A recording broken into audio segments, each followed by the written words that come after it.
Sometimes I dream I wake up in a world unlike our own, in a world full of equality, in a world where hate's unknown, a world whose people show compassion and who focus on what's within, who judge others not by the way they were created or by the colour of their skin, a world where we're all free to love whomever it is our hearts decide, and by doing so, instead of spawning hate and fear, it holds with it a sense of pride.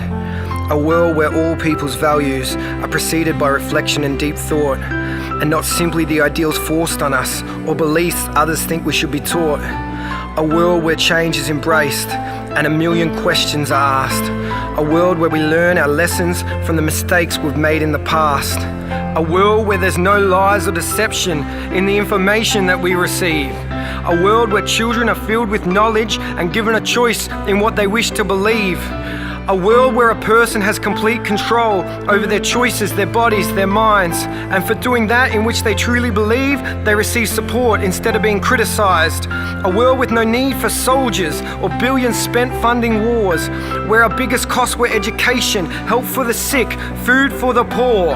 A world where knowledge was free for everyone, rather than withheld or bought or sold, where people were respected for wanting to better themselves instead of being punished or killed or controlled.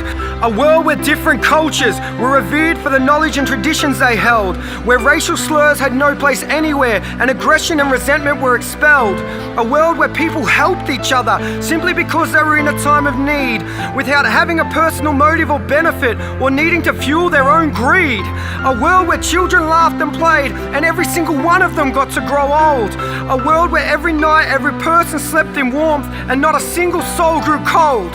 A world in which those better off use what they had to help those less fortunate, where we, the masses, the people, were put first by our Congress and parliaments. A world in which religions and those who championed their faith preached only lessons of love and caring instead of discrimination and hate. But the saddest thing about this world is there's something we could so easily achieve if every man, woman and child simply stopped and decided to believe. But sadly it looks as if we're set in our ways and we're tearing this world apart as it seems. So tonight I guess I'll try and sleep and hopefully I can dream.